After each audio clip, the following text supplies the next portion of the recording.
Hello, നമസ്കാരം. Vote കാലത്തിലേക്കാണ്. നേതാക്കൾ ജനങ്ങളിലേക്ക് ഇറങ്ങുകയാണ്. ജാഥകളും യോഗങ്ങളുമൊക്കെയായി ഇനി അവർ നമുക്കിടയിലുണ്ടാകും. ഇതിനിടയിലും ജനപക്ഷത്തു നിന്നുള്ള ജനകീയ പരിപാടിയിലേക്ക് പ്രേക്ഷകർക്ക് സ്വാഗതം. അധികാരികൾ അവഗണിക്കുന്ന ജനകീയ വിഷയങ്ങൾ നിറഞ്ഞ പൊതുജനം കഴുതയല്ല സാർ ആരംഭിക്കുന്നു. ഞാൻ ബി ദിലീപ് കുമാർ. പ്രിയ പ്രേക്ഷകർക്ക് വീണ്ടും സ്വാഗതം.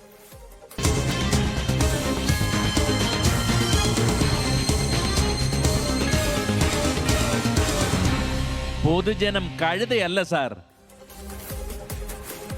ശബരിമല സ്വർണ്ണക്കൊള്ള കേസിൽ പ്രതികൾ ഓരോരുത്തരായി പുറത്തിറങ്ങുകയാണ്. അന്വേഷണം തുടങ്ങി 4 മാസമായിട്ടും പ്രത്യേക അന്വേഷണ സംഘം പ്രാഥമിക കുറ്റപത്രം പോലും സമർപ്പിക്കാത്തതാണ് പ്രതികൾ പുറത്തിറങ്ങാൻ കാരണം. മുഖ്യപ്രതി ഉണ്ണികൃഷ്ണൻ പോറ്റി ഇന്നലെ പുറത്തിറങ്ങി. എൻ വാസുവും എ പത്മകുമാറും പുറത്തേക്കുള്ള ക്യൂവിലാണ്. പ്രതികൾ പുറത്തിറങ്ങുന്നതിന് പിന്നിൽ ഒത്തുകളിയുണ്ടോ എന്ന സംശയം ഉയരുന്നുണ്ട്. കാണാം റിസർച്ച് ഡെസ്കിൽ നിന്നും ജെ ബിന്ദുരാജ് തയ്യാറാക്കിയ റിപ്പോർട്ട്. അകത്താര് പുറത്താര്. അന്വേഷണം വമ്പന്മാരിലേക്ക് നീങ്ങാൻ തുടങ്ങിയപ്പോൾ തന്നെ ശബരിമല സ്വർണ്ണക്കൊള്ള കേസ് ആവിയാകുമോ എന്ന ആശങ്ക പലർക്കുമുണ്ടായതാണ്. സ്വർണ്ണക്കൊള്ള കേസിൽ ഇതുവരെ പിടിയിലായത് 12 പ്രതികളാണ്. ഇതിനോടകം ജയിലിന് പുറത്തിറങ്ങിയവരുടെ എണ്ണമാകട്ടെ 4. മുഖ്യപ്രതി ഉണ്ണികൃഷ്ണൻ പോറ്റിക്കും ദേവസ്വം ഉദ്യോഗസ്ഥരായ മുരാരി ബാബുവിനും ഡി സുധീഷ് കുമാറിനും ലഭിച്ചത് സ്വാഭാവിക ജാമ്യം. അറസ്റ്റ് നടന്ന് 90 ദിവസത്തിനുള്ളിൽ കുറ്റപത്രം സമർപ്പിക്കാത്തതിനെ തുടർന്നാണ് പ്രതികൾക്ക് നിയമപരമായ ഈ ആനുകൂല്യം ലഭിച്ചത്. വൈകാതെ തിരുവിതാംകൂർ ദേവസ്വം ബോർഡ് മുൻ പ്രസിഡന്റുമാരായ എ പത്മകുമാറിനും എൻ വാസുവിനും ഇതേ നിലയിൽ ജാമ്യം ലഭിച്ചേക്കാം. 3-ാം പ്രതി എൻ വാസുവിന് വരുന്ന ബുധനാഴ്ചയും 8-ാം പ്രതി എ പത്മകുമാറിന് ഈ മാസം 20-നും അറസ്റ്റിലായിട്ട് 90 ദിവസം പൂർത്തിയാകും. മുൻ തിരുവാഭരണം കമ്മീഷണർ കെ എസ് ബൈജുവിന്റെ ഹർജിയും ബുധനാഴ്ച പരിഗണിക്കുന്നുണ്ട്. പ്രതികൾക്ക് ജാമ്യം ലഭിക്കാൻ ഇടയാക്കിയത് അന്വേഷണ സംഘത്തിന്റെ വീഴ്ചയാണെന്നാണ് പ്രതിപക്ഷ ആരോപണം. അന്വേഷണം അട്ടിമറിക്കാൻ സർക്കാർ ബോധപൂർവം ശ്രമിക്കുകയാണെന്നും പ്രതികൾക്ക് ജാമ്യം ലഭിക്കാനായി കുറ്റപത്രം വൈകിപ്പിച്ചതിന് പിന്നിൽ മുഖ്യമന്ത്രിയുടെ ഓഫീസിന്റെ ഇടപെടലുണ്ടെന്നും പ്രതിപക്ഷ നേതാവ് വി ഡി സതീശൻ ആരോപിച്ചു. സർക്കാർ തന്നെ തകർന്നു വീഴുമെന്നുള്ള സ്ഥിതിയിലേക്ക് ആ പ്രതികൾക്ക് നേരെയുള്ള അന്വേഷണം കടന്നുപോയാൽ പോകും.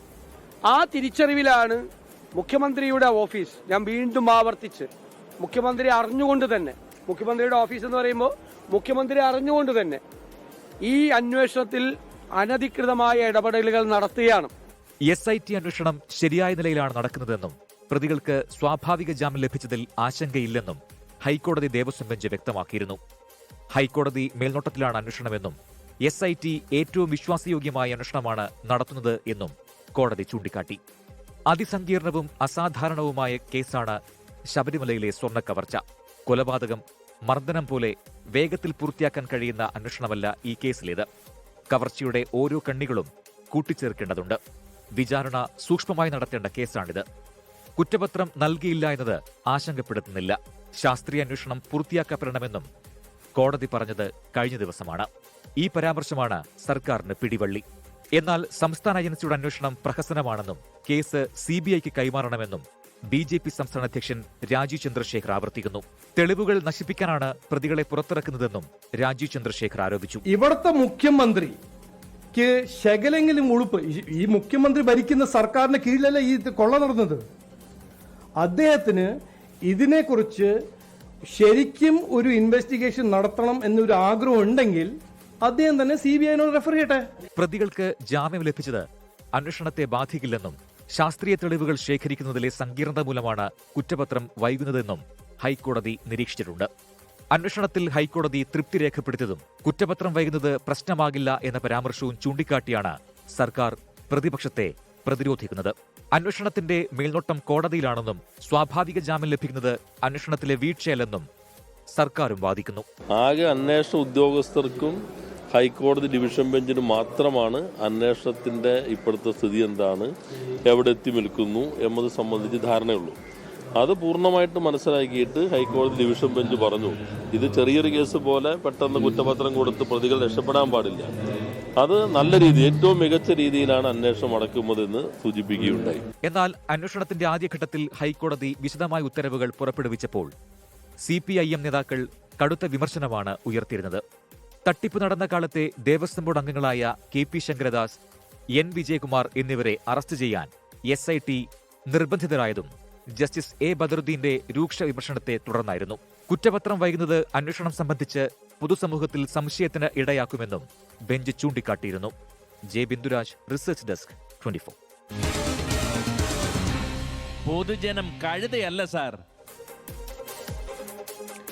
ശബരിമല സ്വർണ്ണക്കൊള്ള കേസിൽ പ്രതികൾ പുറത്തിറങ്ങിയാൽ തെളിവുകൾ നശിപ്പിക്കപ്പെട്ടേക്കുമെന്ന ആശങ്കയാണ് പൊതുസമൂഹം പങ്കുവെക്കുന്നത്. എല്ലാവരും ഇറങ്ങി അത് അവർ ഇറക്കാൻ പാടില്ല മോളെ, അത് തന്നെ തെറ്റാ. നമ്മൾ നിയമം കൊള്ളത്തില്ല. ഇവനെയൊക്കെ അന്നേരം തൂക്കിക്കൊല്ലേണ്ട കേസുകളാ.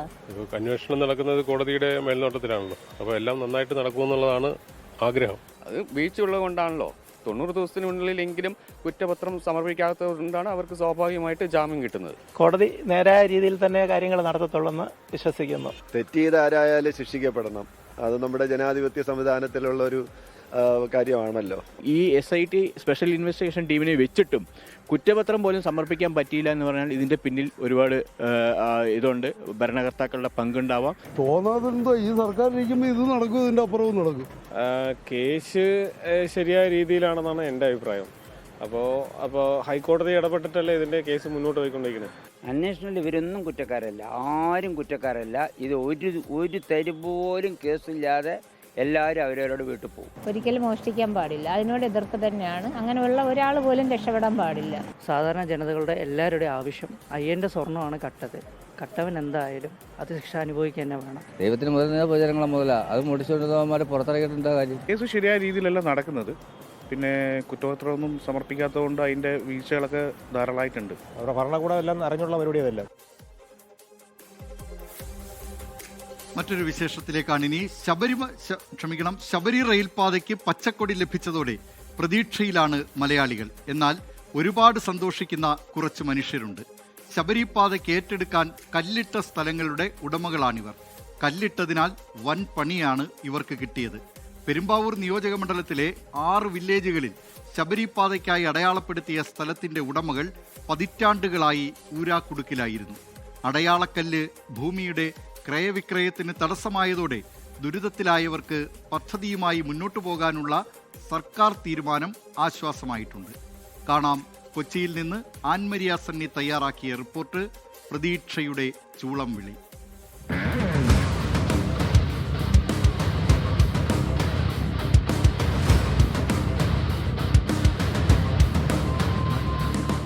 ആയിരത്തി 1997-98 ബജറ്റിൽ ഇടം പിടിച്ച പദ്ധതി. അങ്കമാലിയിൽ നിന്ന് എരുമേലിയിലേക്ക് 110 കിലോമീറ്റർ നീളത്തിൽ ശബരിപാത. പക്ഷേ പിന്നീട് അങ്ങോട്ട് പല കാരണങ്ങളാൽ നിന്നുപോയ പദ്ധതി. ഭൂമി നൽകി തൃശങ്കുവിലായ കുടുംബങ്ങൾ. റെയിൽവേ ഭൂമിയെന്ന വീടിന്റെ ചുമരിൽ ചാപ്പയടിച്ചതോടെ വീടും സ്ഥലവും ആരും വാങ്ങാൻ തയ്യാറാകാതെ ദുരിതത്തിലായവർ. വിൽക്കാനോ പണയം വെക്കാനോ കഴിയാത്ത അവസ്ഥ. അങ്ങനെ അകാല ചരമം നേരിട്ട പദ്ധതി കൊണ്ട് ദുരിതമനുഭവിച്ചവരാണ് പലരും.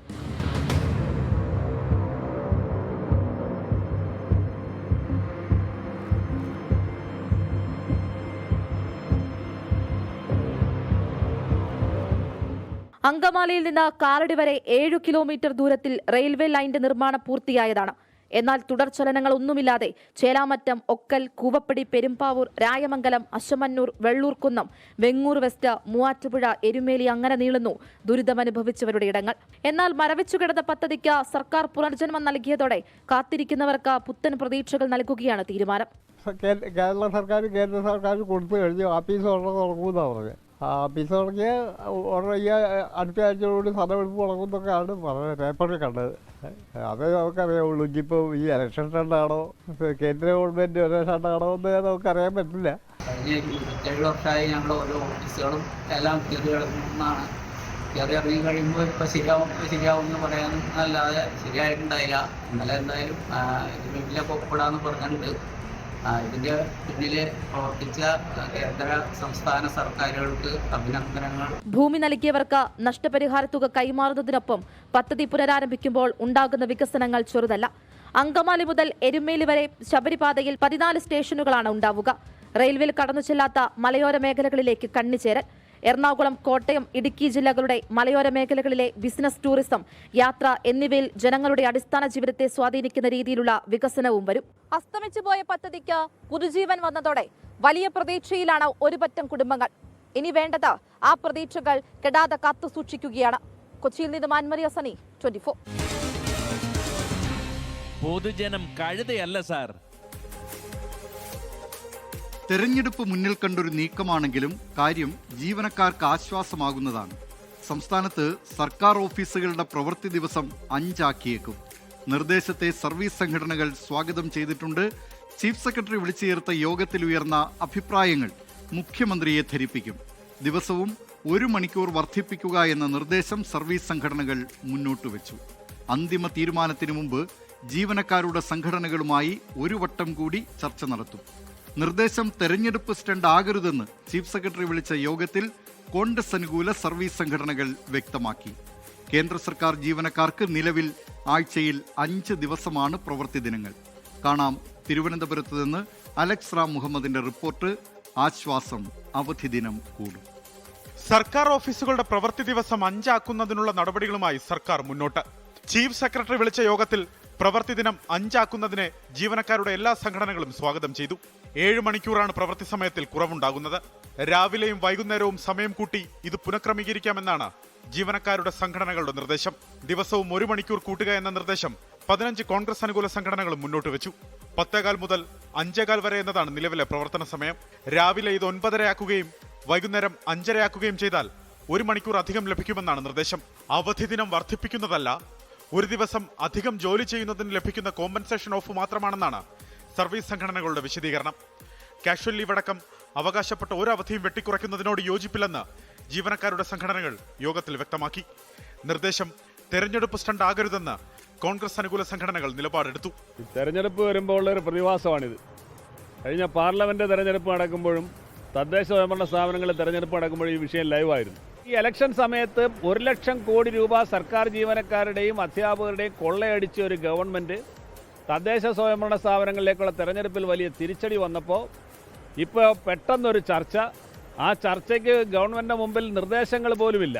പൊതു അവധി ദിനങ്ങളിൽ നിന്ന് കുറയ്ക്കണോ എന്നത് സംബന്ധിച്ച് സർക്കാർ നിർദ്ദേശം വെച്ചാൽ പരിശോധിക്കാമെന്ന് NGO യൂണിയനും ജോയിന്റ് കൗൺസിലും ഉൾപ്പെടെയുള്ള സർവീസ് സംഘടനകൾ വ്യക്തമാക്കി.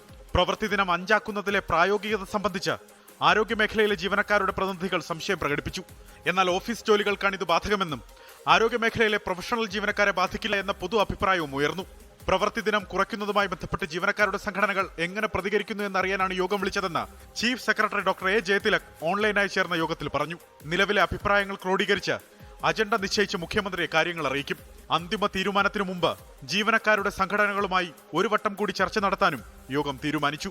സർക്കാർ ഓഫീസുകളുടെ പ്രവൃത്തി ദിവസം 5 ആക്കുന്നതിൽ തത്വത്തിൽ ധാരണയായിട്ടുണ്ട്.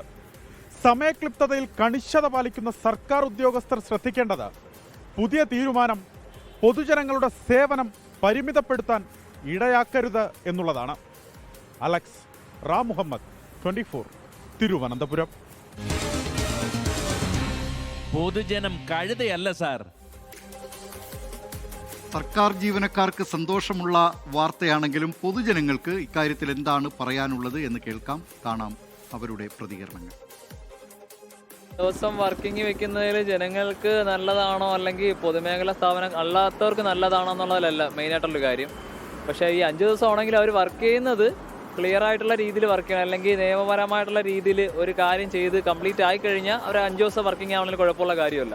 5 ദിവസം ആക്കുന്നതിൽ നമുക്ക് അതിൽ ഒരു താല്പര്യമില്ല. അത് നല്ലതാണെന്നാണ് എൻ്റെ അഭിപ്രായം. അത് രാവിലെ 9:15 തൊട്ടല്ലേ, മറ്റേത് 10 മണിക്കല്ലേ.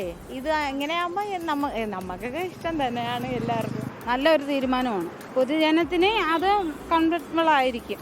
അവർക്ക് ഓഫീസിൽ വന്നിട്ട് എല്ലാ കാര്യങ്ങളും ചെയ്യാൻ 5 മണി വരെ അത് വളരെ ഉപകാരപ്പെടും. പ്രൈവറ്റ് സെക്ടർ ആയിരുന്നാലും മറ്റുള്ള സെക്ടർ ആയിരുന്നാലും ആൾക്കാർ 7 ദിവസം ചെയ്യുന്നുണ്ട്. ഒരു ദിവസം സൺഡേ മാത്രമേ മാക്സിമം ഉള്ള എല്ലാ ബാക്കിയുള്ള സ്ഥാപനങ്ങളിലെല്ലാം നീങ്ങും. അതുപോലെ തന്നെ സർക്കാർ ജീവനക്കാർ ചെയ്യുന്നതായിരിക്കും ബെറ്റർ. നമുക്കൊരു അത്യാവശ്യം ഉണ്ടെങ്കിൽ എന്തെങ്കിലും ഓടിപ്പോയി ചെയ്യാനുള്ള ഗവൺമെൻറ്റാണ്. അവിടെ പോകുമ്പോൾ നമുക്ക് 6 ദിവസം കിട്ടിയാണെങ്കിൽ ലാഭമല്ലേ. പോയി നമുക്ക് എന്തെങ്കിലും സമയം കിട്ടുമ്പോൾ പോവാം. 5 ദിവസം ആകുമ്പോഴത്തേക്ക് നമുക്ക് ബുദ്ധിമുട്ടായി വരും. പാലക്കാട് ലോറിയിൽ ബൈക്കിടിച്ച് യുവാവിന് ദാരുണാന്ത്യം. റോഡിലെ കുഴിയിൽ വീഴാതിരിക്കാൻ ബൈക്ക് വെട്ടിച്ചപ്പോഴാണ് അപകടം. പാലക്കാട് പൊള്ളാച്ചി അന്തർ സംസ്ഥാന പാതയിലാണ് സംഭവം. വിവരങ്ങളുമായി പാലക്കാട് നിന്ന് ഷാരിഖ് നവാസ് ചേരുന്നു. ഷാരിഖ് നവാസ്, എന്തൊക്കെയാണ് ഈ അപകടത്തിൻ്റെ വിശദാംശങ്ങൾ? ദിലീപ് കുമാർ അല്പം സമയം മുൻപാണ് പാലക്കാട് പൊള്ളാച്ചി അന്തർ സംസ്ഥാന പാതയിലെ കൊഴിഞ്ഞാമ്പാറയിൽ വെച്ച് അപകടമുണ്ടായത്. കൊടുമ്പ് സ്വദേശി ശങ്കറാണ് മരിച്ചത്. ഇയാൾ കൊഴിഞ്ഞാമ്പാറയിൽ നിന്നും പാലക്കാട്ട്, അതായത് കൊടുമ്പിലേക്ക് ഇയാളുടെ വീട്ടിലേക്ക് വരികയായിരുന്നു. ഇതിനിടെ കൊഴിഞ്ഞാമ്പാറയിൽ വെച്ച് കുഴിയിൽ വീഴാതിരിക്കാൻ വേണ്ടി വലതുവശത്തേക്ക് ബൈക്ക് വെട്ടിച്ചപ്പോഴാണ് എതിരെ വന്ന ടോറസ് ലോറിയിൽ ഇയാൾ അകപ്പെട്ടത്. അങ്ങനെ ടോറസ് ലോറി കയറിയാണ് ഇയാൾ മരിച്ചത്. റോഡിൽ ആകമാനം കുഴികളായിരുന്നു. അപ്പോൾ ഇയാൾ വലതുവശത്തേക്ക് ബൈക്ക് വെട്ടിച്ചപ്പോൾ എതിരെ ടോറസ് ലോറി വരുന്നുണ്ടായിരുന്നു. ഇതിൽ ഇയാളുടെ ബൈക്കിന്റെ മുൻചക്രം കുഴിയിൽ അകപ്പെട്ടു. ഇയാൾക്ക് ബൈക്ക് നിയന്ത്രണം തെറ്റി താഴേക്ക് വീണു. ടോറസ് ലോറി കയറിയാണ് യുവാവിന് ദാരുണാന്ത്യം ഉണ്ടായത്. അല്പസമയം മുമ്പാണ് ഇത് സംഭവിച്ചത്. ശങ്കറിന്റെ മൃതദേഹം പാലക്കാട് ജില്ലാ ആശുപത്രിയിൽ കൊണ്ടുവന്നിട്ടുണ്ട്. ഈ പ്രദേശത്ത്, അതായത് കൊഴിഞ്ഞാമ്പാറ മേഖലയിലെ റോഡിന്റെ ശോചനീയാവസ്ഥ പരിഹരിക്കണമെന്ന് ആവശ്യപ്പെട്ട് നാട്ടുകാർ മുൻപും ഒട്ടേറെ തവണ പ്രതിഷേധങ്ങൾ നടത്തിയിരുന്നു. എന്നാൽ ഇതുവരെയും അതിനൊന്നും ഒരു ഫലപ്രദം ഉണ്ടായിട്ടില്ല. അധികാരികൾ തിരിഞ്ഞു നോക്കുന്നില്ല എന്നും നാട്ടുകാർ പറയുന്നുണ്ട്. ഈ വിഷയത്തിൽ ഇപ്പോൾ ഒരു യുവാവിന് ദാരുണാന്ത്യം സംഭവിച്ചപ്പോൾ നാട്ടുകാരും ഏറെ പ്രതിഷേധത്തിലാണ്. മൃതദേഹം അല്പസമയം മുമ്പ് പാലക്കാട് ജില്ലാ ആശുപത്രിയിൽ കൊണ്ടുവന്നിട്ടുണ്ട്. ദിലീപ് കുമാർ. അധികൃതരുടെ അവഗണനയുടെ, അനാസ്ഥയുടെ രക്തസാക്ഷിയാണ് പാലക്കാട്ടെ ഈ യുവാവ് എന്ന കാര്യത്തിൽ സംശയമില്ല. പാലക്കാട്ടാണ് ലോറിയിൽ ബൈക്കിടിച്ച് യുവാവിന് ദാരുണാന്ത്യം സംഭവിച്ചിരിക്കുന്നത്. റോഡിലെ കുഴിയിൽ വീഴാതിരിക്കാൻ ബൈക്ക് വെട്ടിച്ചപ്പോഴാണ് ഈ അപകടം സംഭവിച്ചിരിക്കുന്നത്. വിവരങ്ങൾ നൽകിയത് പാലക്കാട് നിന്ന് ഷാരിഖ് നവാസ്. മറ്റൊരു വിശേഷത്തിലേക്കാണിനി. തിരുവനന്തപുരം നഗരത്തിൽ മണിയൻപിള്ള രാജുവിൻ്റെ വാഹനമിടിച്ചുണ്ടായ അപകടമായിരുന്നു ഇന്നത്തെ വലിയ ചർച്ച. CCTV ദൃശ്യങ്ങൾ പുറത്തു വന്നതിന് പിന്നാലെ അപകടത്തിൻ്റെ കാരണം വ്യക്തമായി. എന്നാൽ അപകടശേഷം വാഹനം നിർത്താതെ പോയ മണിയൻപിള്ള രാജുവിൻ്റെ സമീപനമാണ് പിന്നീട് ചർച്ചയായത്. അപകടമുണ്ടായി മണിക്കൂറുകൾക്കുള്ളിൽ മണിയൻപിള്ള രാജുവിനെയും വാഹനത്തെയും കസ്റ്റഡിയിൽ എടുക്കാത്തതിലെ പോലീസ് വീഴ്ചയും പരിശോധിക്കുന്നുണ്ട്. കാണാം തിരുവനന്തപുരത്ത് നിന്ന് മേഘന മുരളി തയ്യാറാക്കിയ റിപ്പോർട്ട്. അപകടത്തിൻ്റെ ബാക്കി പത്രം.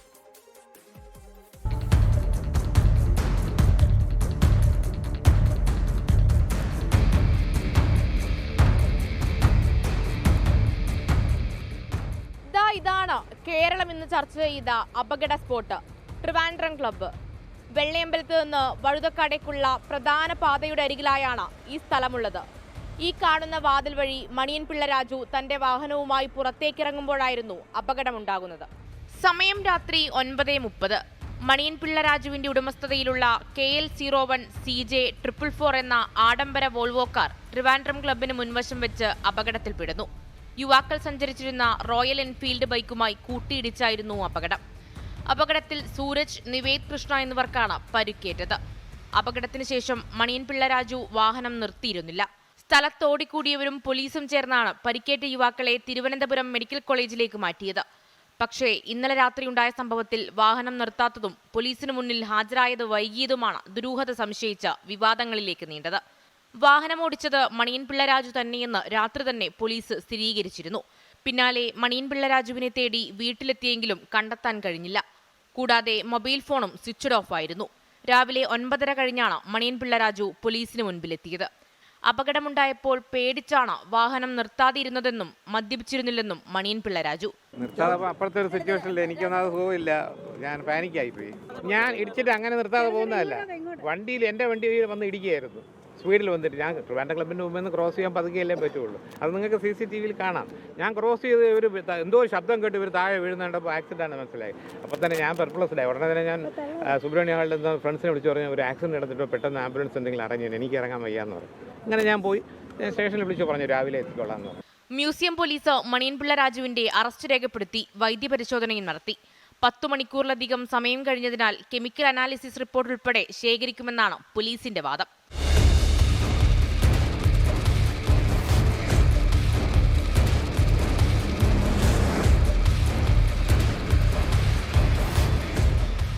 അപകടത്തെ ചൊല്ലി വിവാദം കത്തിക്കയറുമ്പോഴാണ് CCTV ദൃശ്യങ്ങൾ പുറത്തുവരുന്നത്. ട്രിവാൻഡ്രം ക്ലബിൽ നിന്ന് പുറത്തേക്കിറക്കിയ കാർ പകുതി കഴിയുമ്പോഴാണ് ബൈക്ക് ഇടിക്കുന്നത്. പക്ഷേ 2 യുവാക്കൾ നിലത്ത് വീണ് കിടന്നിട്ടും തിരിഞ്ഞു നോക്കാതെ പോയ മണിയൻപിള്ള രാജുവിനെ ന്യായീകരിക്കാവുന്നതല്ല.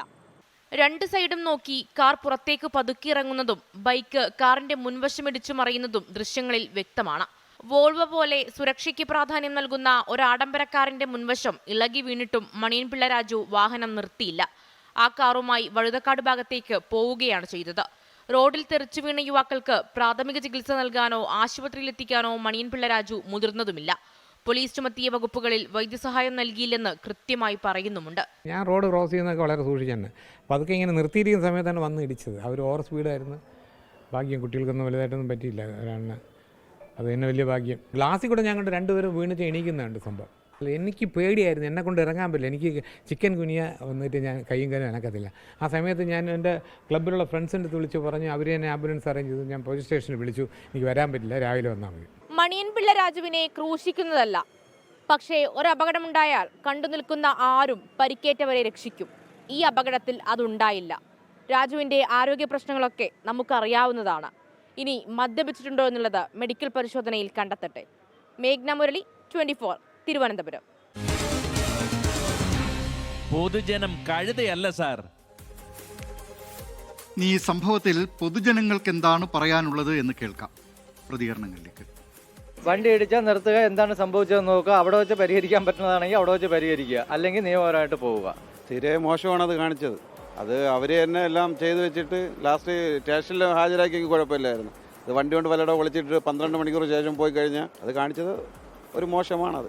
വണ്ടി ഇടിച്ചവൻ നിർത്തി ഒന്ന് എന്താണ് കാര്യം നോക്കാമായിരുന്നു. ആ ഒരു ഇത് ചെയ്യാതെയാണ് പുള്ളിക്കാരൻ പോയത്. പുള്ളിയുടെ ഭാഗത്ത് എന്തായാലും തെറ്റില്ലെന്നാണ് ആ വീഡിയോയിൽ കാണുമ്പോൾ മനസ്സിലായത്. കാരണം പുള്ളി നിർത്തി കുറച്ച് നേരം നോക്കി, അങ്ങോട്ട് നിന്ന് റൈറ്റ് ലെഫ്റ്റ് നോക്കിയിട്ടാണ് കുറച്ച് നേരം വെയിറ്റ് ചെയ്തത്. അവിടെ വെയിറ്റ് ചെയ്ത് പെട്ടെന്നാണ് സ്പീഡിൽ ആ വീഡിയോയിൽ കാണുന്നുണ്ട്.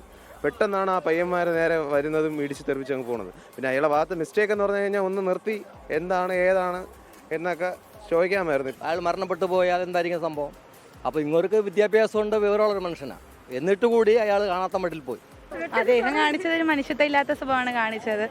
അയാൾ തന്നെയാണ് ആ തെറ്റ് ചെയ്തത്. അപ്പോൾ ഒന്ന് വണ്ടി നിർത്തി എന്താണ് പറ്റിയതെന്ന് നോക്കിയിട്ടൊക്കെ പോവായിരുന്നു. അയാൾ കാണിച്ചത് തെറ്റാണ്. നിരവധി പ്രേക്ഷകരാണ് പൊതുജനം കഴുതയല്ല സാറിൽ വന്നിട്ടുള്ള ഈ അനാസ്ഥയുടെയും അവഗണനയുടെയും ഒക്കെ വാർത്തകളോട് പ്രതികരിച്ചിട്ടുള്ളത്. എന്തുകൊണ്ടാണ് കമൻറ്റുകൾ വായിക്കാത്തതെന്ന് ചില പ്രേക്ഷകർ ചോദിക്കുന്നുണ്ട്. പരമാവധി വാർത്തകൾ ഉൾക്കൊള്ളിക്കണം എന്നതും അധികാരികളുടെ ശ്രദ്ധയിൽ ആ വാർത്തകളൊക്കെ എത്തേണ്ടത് ആണ് എന്നുള്ളത് കൊണ്ടുമാണ് ഈ കമൻറ്റുകൾ പരമാവധി ഒഴിവാക്കിയത്. പക്ഷേ ഇതൊക്കെ വായിക്കുന്നുണ്ടായിരുന്നു പ്രേക്ഷകർ. അതുകൊണ്ട് തന്നെ കമൻറ്റുകൾ ഈ 24-ൻ്റെ സോഷ്യൽ മീഡിയ പേജുകളിൽ പ്രതികരണങ്ങൾ അറിയിക്കുന്നത് തുടരുക. പൊതുജനം കഴുതയല്ല സാർ എന്ന ഈ പരിപാടിയിലൂടെ പ്രേക്ഷകർക്കും നിങ്ങൾ നേരിടുന്ന വിഷയങ്ങൾ വാർത്തയാക്കാം. സ്ക്രീനിൽ കാണുന്ന വാട്സാപ്പ് നമ്പറിലേക്ക് വിശദാംശങ്ങൾ അയയ്ക്കുക. പൊതുജനം കഴുതയല്ല സാർ @gmail.com എന്ന മെയിൽ ഐഡിയിലും നിങ്ങൾക്ക് വാർത്തകളും വിശേഷങ്ങളും ഒക്കെ അറിയിക്കാവുന്നതാണ്. ലോകത്തെവിടെയായാലും ഏത് സമയത്തും 24 വാർത്തകളും ഓഗ്മെന്റഡ് റിയാലിറ്റി പാക്കേജുകളും എക്സ്പ്ലെയിനറുകളും വിശദമായി കാണാൻ ഞങ്ങളുടെ യൂട്യൂബ് ചാനൽ നിങ്ങൾക്ക് സബ്സ്ക്രൈബ് ചെയ്യാം.